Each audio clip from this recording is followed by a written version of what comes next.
नमस्कार, मैं हूं ज्योतिषाचार्य नीलम शर्मा। दर्शकों, आप सभी का स्वागत है, अभिनंदन है आप ही के प्रोग्राम में। आज हम बात करेंगे शनि जयंती, जो कि सन 2020 में 22 मई 2020 को मनाई जा रही है। शनि जयंती ज्येष्ठ मास की कृष्ण पक्ष की अमावस्या को मनाई जाती है। इस दिन शनि के जन्म के उत्सव के रूप में मनाया जाता है।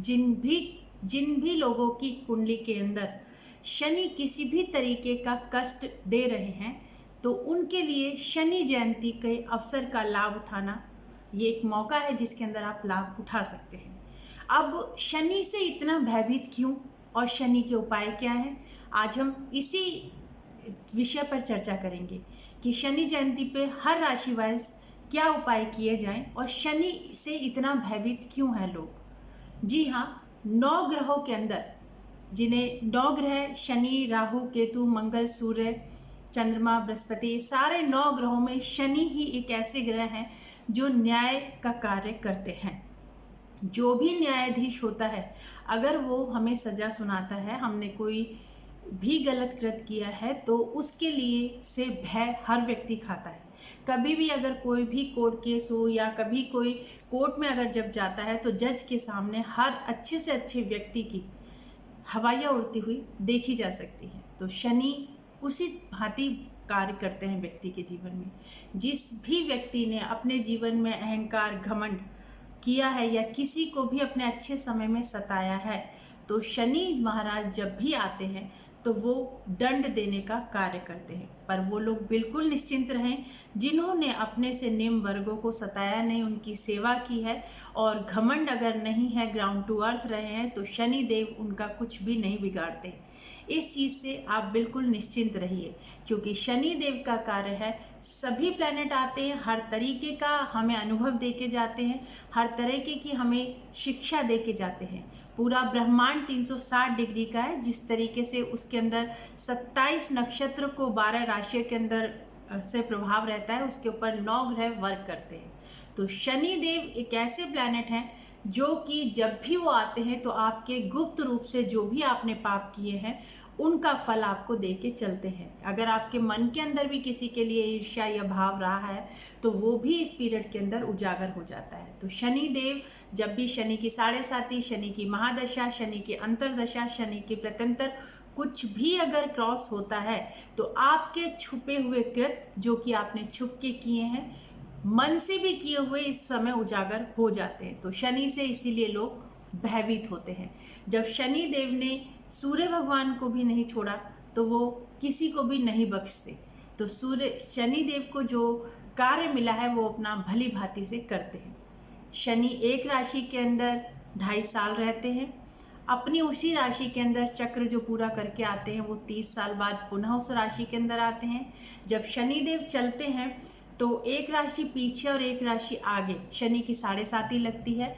इस समय शनि देव मकर राशि के अंदर हैं, जो कि वक्री हुए हैं। तो जो इस समय 3 राशि इफेक्टेड होके चल रही हैं, धनु और मकर और कुंभ, जिनके ऊपर शनि की 7.5 लगी हुई है, और जो ढैया है वो तुला राशि और मिथुन राशि के ऊपर चल रही है। जिन भी लोगों के ऊपर शनि की ढैया, शनि की 7.5, महादशा, अंतर, प्रत्यंतर में शनि किसी भी वजह से आपके कर्मों का फल अगर दे रहा है, तो सर्वप्रथम बात है कि आप प्रायश्चित करें, खुद ही अपनी गलती को स्वीकारें। प्रायश्चित करने से बड़ा पाप धुल जाता है। इसलिए हमारे यहाँ अमावस्या पर गंगा स्नान आदि को महत्व दिया गया था कि अगर आपके मन के अंदर किसी भी भाव में ये आ जाए कि मैं अब आगे ये कृत्य नहीं करूँगा और जो मैंने किया है वो मेरे सब पापों का नष्ट हो जाए, तो उसके लिए गंगा स्नान मन को पवित्र करने के लिए किया गया है। पर धीरे धीरे लोग सिर्फ तन की पवित्रता पर तो ध्यान देते हैं, मन की पवित्रता पर ध्यान देना उन्होंने धीरे धीरे छोड़ दिया। तो गंगा स्नान का भी एक यही मकसद रहा, जो कि अमावस्या पूर्णमासी पे किया जाता है। साउथ साइड में पूर्णमासी पर, ज्येष्ठ मास की पूर्णमासी पर कहते हैं कि मनाया जाता है शनि जयंती, पर अमावस्या पर ही जो ज्येष्ठ मास की अमावस्या आती है कृष्ण पक्ष की, उसको शनि जयंती के रूप में 22 मई 2020 को मनाया जा रहा है। यहाँ मैं आपको एक कॉमन से उपाय पहले आपको बता देती हूँ, फिर राशि वाइज हम लेते हैं कि किस राशि वाले क्या जो काम करें जिससे कि उनको लाभ हो। सर्वप्रथम अगर आपके घर के अंदर कहीं पर भी अंधेरा है तो जो कोना सबसे अंधेरे वाला हो वहाँ पर एक सरसों का तेल अमावस्या वाले दिन जरूर प्रज्वलित करें। शनि जयंती है और अपने पितरों का भी ध्यान करें जिससे कि अगर कहीं पर भी कोई अड़चन आ रही है तो वो स्वतः समाप्त होगी। दूसरा उपाय के रूप में आप कांसे की कटोरी में सरसों का तेल रखिए जिस पर भी शनि की 7.5 ढैया शनि का प्रभाव है, वो सुबह अपनी आंखें देखकर उस तेल को दान कर दें।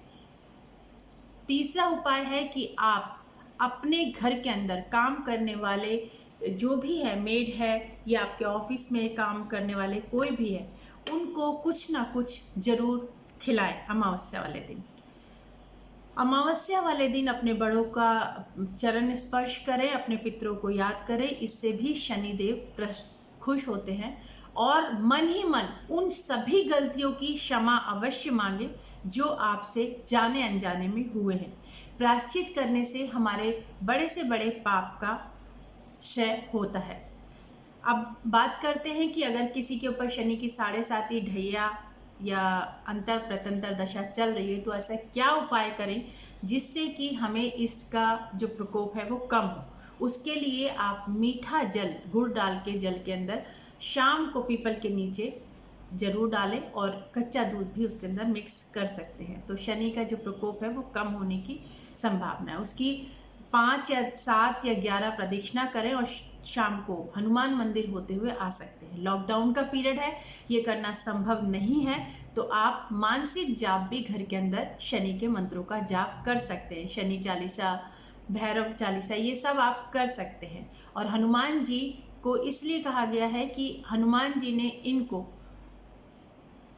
के कष्ट को, जब रावण के यहाँ ये कैद थे तो हनुमान जी ने इनको वहाँ से मुक्त कराया था, इसलिए हनुमान चालीसा का अगर हम बात करते हैं कि अगर किसी के ऊपर शनि की 7.5 ढैया या अंतर प्रतंतर दशा चल रही है तो ऐसा क्या उपाय करें जिससे कि हमें इसका जो प्रकोप है वो कम हो। उसके लिए आप मीठा जल गुड़ डाल के जल के अंदर शाम को पीपल के नीचे जरूर डालें और कच्चा दूध भी उसके अंदर मिक्स कर सकते हैं, तो शनि का जो प्रकोप है वो कम होने की संभावना है। उसकी 5 या 7 या 11 प्रदक्षिणा करें और शाम को हनुमान मंदिर होते हुए आ सकते हैं। लॉकडाउन का पीरियड है, ये करना संभव नहीं है तो आप मानसिक जाप भी घर के अंदर शनि के मंत्रों का जाप कर सकते हैं। शनि चालीसा, भैरव चालीसा, ये सब आप कर सकते हैं। और हनुमान जी को इसलिए कहा गया है कि हनुमान जी ने इनको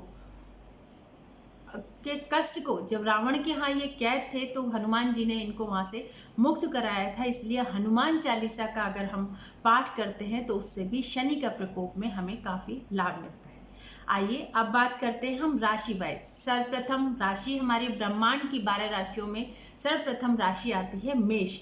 मेष राशि के अंदर अगर हम तिल का दान करें तो हमें लाभ अवश्य मिलेगा, शनि का प्रकोप जहाँ पर भी होगा वो शांत होगा। वृषभ राशि और वृषभ लगन वाले इस बात का विशेष ध्यान रखें कि काला सफ़ेद कंबल अगर हम दान करते हैं तो वो हमारे लिए श्रेष्ठ है। मिथुन राशि वालों के लिए है कि वो जो दान करें वो काला कपड़ा और तेल, सरसों का तेल को अगर वो दान करते हैं तो वो उनके लिए काफ़ी श्रेष्ठ है।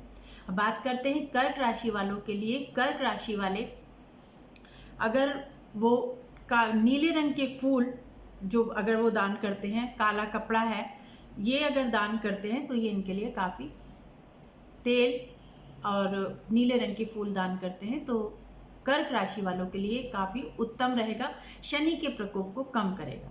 सिंह राशि या लगन जो भी आप जिस तरीके से देखना जानते हैं, अगर आपके ऊपर शनि का प्रभाव है, शनि की 7.5 ढैया इनका प्रभाव चल रहा है, तो आप जो दान कर सकते हैं वो तेल कर सकते हैं, सरसों का तेल कर सकते हैं। नीलम नग दान करें तो वो भी, नीलम नहीं कर सकते तो नीली नाम की जो नग आता है वो भी आप दान करेंगे तो आपको पुण्य उतना ही प्राप्त होगा।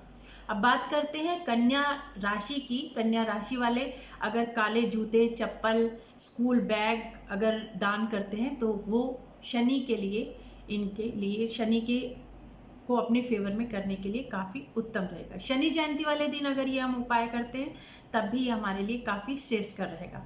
तुला राशि वाले अगर काला चश्मा है, छाता है काले रंग के, ये अगर दान करते हैं तो ये काफ़ी श्रेष्ठ रहेगा।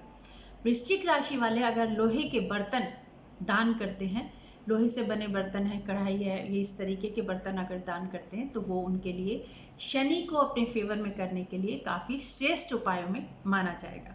अब बात करते हैं धनु लगन की। अगर वो रुद्राभिषेक तिल के साथ शनि का अभिषेक करते हैं शिव का, तो ये भी इनके लिए काफ़ी श्रेष्ठ रहेगा। मकर राशि वाले अगर उनके ऊपर मकर राशि है तो वो अगर हम के शनि का जो नेगेटिव प्रभाव है अगर उसको कम करना चाहते हैं तो काले तिल, काले कपड़ा और काले रंग की उड़द को अगर दान करेंगे तो ये इनके लिए काफ़ी श्रेष्ठ रहेगा। कुंभ लगन वालों के लिए अगर वो सोना दान करेंगे तो काफ़ी श्रेष्ठ रहेगा। और जो मीन राशि वाले हैं वो रुद्राभिषेक करवाएं तो भी उनके लिए ये शनि के नेगेटिव प्रभाव को बदलने में काफ़ी श्रेष्ठकर रहेगा। एक चीज़ है, अगर आप सामर्थ्यवान हैं तो किसी योग ब्राह्मण को या ऐसे किसी योग मंदिर में आप काले रंग की गाय दान करेंगे तो वो भी इस समय शनि जयंती के अवसर पर काफ़ी श्रेष्ठ रहेगा, क्योंकि उसका दूध अगर मंदिर में देते हैं तो भगवान पे चढ़ेगा और वो ब्राह्मण का परिवार पलेगा तो वो भी आपको दुआ देगा। शनि जयंती वाले दिन अगर आप सक्षम हैं तो आप काली कलर की जीवित गाय दान दे सकते हैं, नहीं तो आप चांदी की गाय भी दान देंगे तो वो भी ये काफ़ी श्रेष्ठकर रहेगा। तो शनि के उपाय कर हम शनि के नेगेटिव प्रभाव को कम कर सकते हैं, पर इससे ज़्यादा फायदा आप अगर लेना चाहते हैं तो साथ साथ अपने ऐबों को कम करें। अपने जो जीवन में परेशानियां जो हमारे जीवन के अंदर आ रही हैं तो आप अपना आचार विचार सही करें, अपने विवेक को जागृत करें और व्यसनों से, शराब मदिरा, इनसे दूर रहें। कोई भी ऐसा अनैतिक कार्य ना करें, क्योंकि शनि की महादशा अंतरदशा प्रतंत्र में शनि किसी भी चीज़ को छुपा नहीं रहने देते। शनि का एक ऐसा काम है कि बुरे चीज़ को, जिस तरीके से लकड़ी पानी पर तैर जाती है तो आपके बुरे कृत शनि की महादशा अंतरदशा ढैया 7.5 में वो ऊपर आ जाता है और आपको उसका दंड भोगना पड़ता है। तो शनि के लिए आप उपाय कीजिए, शनि जयंती के अवसर का आप लाभ उठाइए। शनि आपके जीवन के अंदर सुख समृद्धि लेकर आए, मैच्योरिटी लेकर आए। अपने से निम्न वर्गों का ध्यान रखें और गाली गलौज से बचें, व्यसनों से बचें। तो शनि जयंती का, शनि के मंत्रों का जाप करें। शनि से संबंधित चीज़ें जो मैंने आपको बताई हैं उनका अगर आप दान करेंगे तो शनि जयंती का अवसर का आप लाभ उठा पाएंगे। नमस्कार।